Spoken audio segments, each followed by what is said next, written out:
Halo and welcome back teman-teman netizen atau warganet ke video kedua dari channel YouTube Bola Bung Binder. Di video kedua ini saya ingin membahas tentang pertandingan antara AC Milan versus Torino yang dimenangkan Milan dengan skor 2-0. Sebelumnya ya, pada siang hari saya ada upload konten pertandingan antara Arsenal versus Newcastle yang juga dimenangkan Arsenal dengan skor 2-0.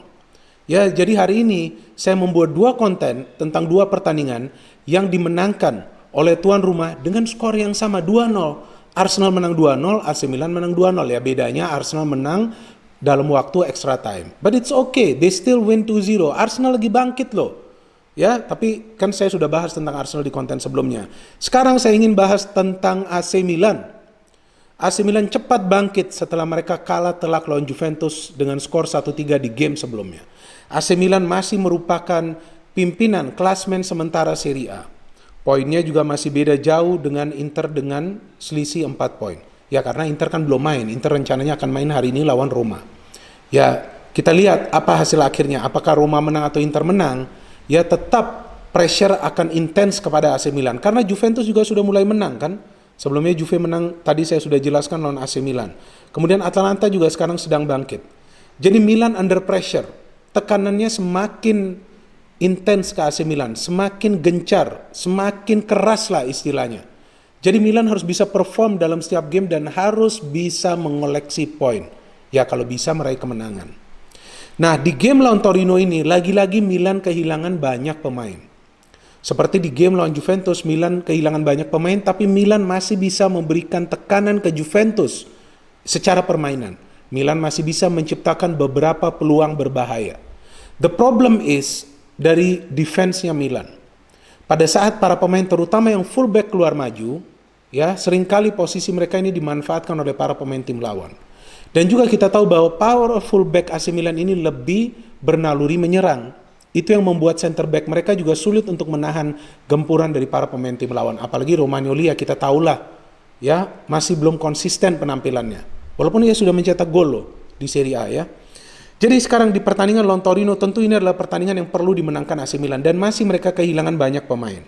Salamakers, Ante Rebic, Benacer dan juga Lord Krunic. Wah, Lord Krunic ya. Krunic, pemain yang jika dimainkan tentu akan membuat fans AC Milan deg-degan, termasuk saya walaupun saya bukan fans AC Milan. Tapi jangan salah, saat Krunic main, Milan lebih sering meraih kemenangan. Jadi Krunic ini juga adalah pemain yang penting. Walaupun ia kerap membuat kesalahan, walaupun ia sulit untuk melakukan tackling-tackling yang bersih, walaupun ia sering melakukan pelanggaran. But it's okay, he's still a part of this team. Okay? And this is a great performance by Milan once again. Penampilan yang luar biasa lagi lawan Torino. Ya, memang skor akhirnya adalah 2-0, tapi saya kira seharusnya Milan bisa menang jauh lebih banyak. Ya, problemnya adalah finishing sekarang. Finishing menjadi problem pada saat memang Zlatan sudah tidak bisa bermain atau belum bisa bermain kembali. Kan kita tahu ia cedera. Tapi Zlatan sudah hadir di bangku cadangan dan ia turun beberapa menit. Oke, let's discuss on the lineup. Oke, Calabria sekarang balik ke posisi naturalnya yaitu di bek kanan. Kjaer, Romagnoli, Hernandez, Donnarumma, oke Tonali bagus sudah bisa bermain kembali bersama Kessie. Saya kira ini duet mulai kompak ya, walaupun saya kira Benacer nanti bisa saja kembali tampil sebagai pemain inti.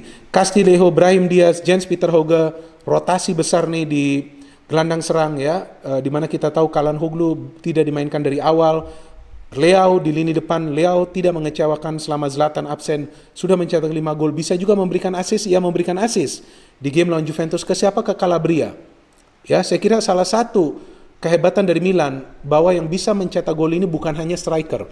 Pemain-pemain dari sektor lain juga bisa mencetak gol. Seperti Calabria lawan Juventus. Seperti Kalulu juga yang sudah mencetak gol. Seperti Romagnoli juga yang sudah mencetak gol. Seperti Theo Hernandez juga yang sudah mencetak gol. Seperti Kessie yang juga sudah mencetak gol. Saya harus tarik napas. Begitu banyak pemain Milan dari beberapa sektor lain juga bisa mencetak gol. So udah ada balance di Milan. Dari Torino kita tahu bahwa mereka memiliki persoalan dalam konsistensi untuk meraih kemenangan. Kalau seri mereka bisa lah menahan tim seri. Ini tim yang defensive minded banget. Walaupun mereka bermain dengan formasi yang agak unik nih. 3-5-2 tapi secara permainan bisa 3-5-1-1. Verdi Belotti mereka memberikan kesulitan bagi Milan di defense. Dan juga Sirigu ini penjaga gawang yang bagus. Jika bukan Sirigu, saya kira gawang Torino ini bisa saja kemasukan 4 hingga 5 gol. Jika teman-teman menonton setiap konten saya tentang AC Milan, maka teman-teman tentu paham dan sering mendengar bahwa saya selalu tegaskan bahwa Pioli adalah mastermind dari kesuksesan Milan saat ini. Memang kontribusi dari para pemain muda juga luar biasa. Tapi jika Pioli tidak pintar untuk menerapkan taktik selama jalannya pertandingan, ya jadi taktik ini bisa berubah selama jalannya pertandingan, maka Milan akan sulit untuk mempertahankan konsistensi mereka meraih hasil positif atau yang paling penting mengoleksi poin. Dan dalam setiap pertandingan teman-teman perhatikan deh, pasti Milan nih keluar menyerang dulu, coba untuk mencetak gol lebih awal, kemudian bermain padat di tengah, rapat di belakang, mencoba untuk melakukan fast break atau counter attack jika mereka sudah unggul lebih dari 1 gol. Di game ini juga sama. Beberapa peluang mereka ciptakan. Ada Tonali menciptakan peluang, ada Brahim Diaz coba melakukan pergerakan berbahaya. Tapi yang ditunggu-tunggu ini akhirnya muncul karena memang ada kontribusi yang besar dari Hernandez. Hernandez ini memang pemain yang luar biasa walaupun berbahaya saat ia keluar untuk membantu serangan. Terlihat ia bisa bekerja sama dengan pemain manapun yang turun sebagai starter. Good combination. Kan kita lihat bagaimana Hernandez, kemudian Brahim Diaz, dan Brahim Diaz memberikan umpan kepada Leao. Nah, kehebatan Leao ini bahwa ia selalu mencari ruang yang terbuka atau ruang yang bebas agar ia bisa menerima umpan dan menyelesaikan umpan tersebut untuk menjadi gol. Sama seperti itu juga ia tunjukkan lawan Sassuolo pada saat ia mencetak gol cepat kan pada game itu. Saya kira ini kerjasama antara Diaz dan Leao bagus banget. Beberapa kali mereka melakukan interchange passing yang sempurna.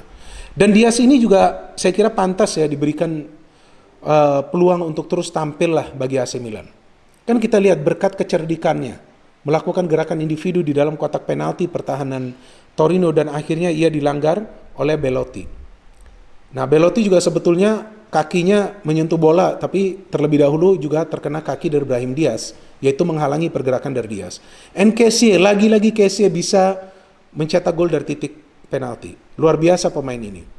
Dan pemain ini secara defense ataupun attack nih stabil penampilannya. Apalagi pada saat Milan melancarkan sebuah counter. Kan teman-teman lihat sebelum babak pertama selesai, Kessie membangun sebuah counter attack, ya di mana kita tahu ia mendapatkan peluang setelah mendapatkan passing dari Leao. Sayang sekali peluangnya ini bisa ditepis oleh Sirigu. Nah ini saya bilang Sirigu nih formnya bagus sebetulnya di game ini.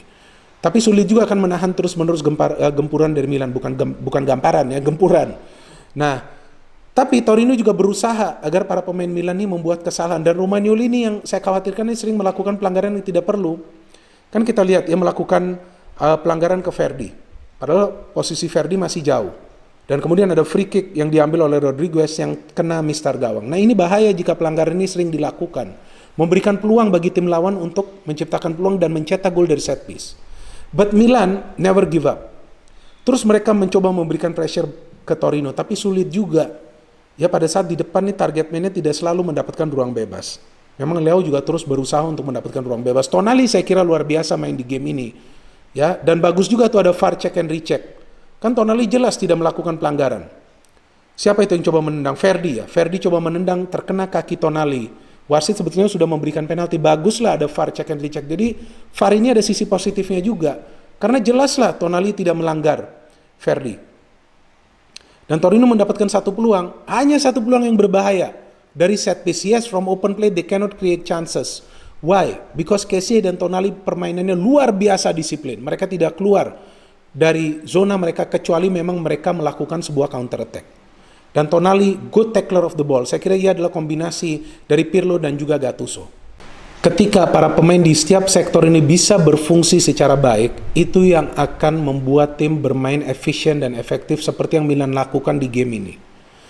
Nah, di sini kan menunjukkan bagaimana kerjasama di antara para pemain Milan ini sudah terjalin dengan bagus dan kuat. Ini sudah merupakan sebuah kekuatan yang dahsyat, persatuan dan kesatuan di antara para pemain Milan.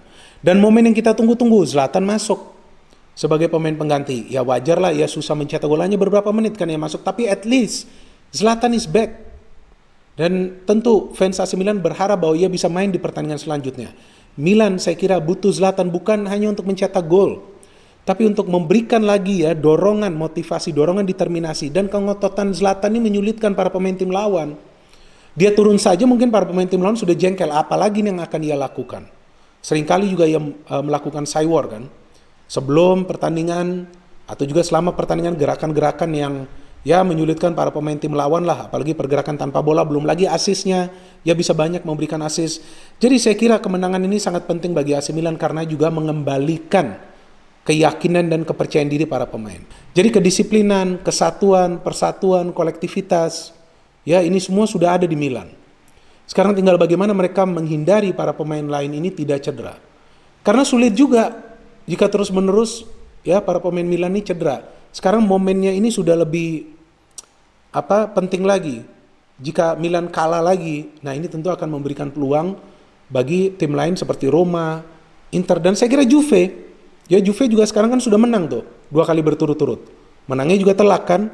Mereka menang lawan Udinese telak, lawan AC Milan telak. Terima kasih kepada teman-teman yang telah menonton dan mendengarkan analisa saya di video ini. No hate, only football. Salam sepak bola dan salam sehat.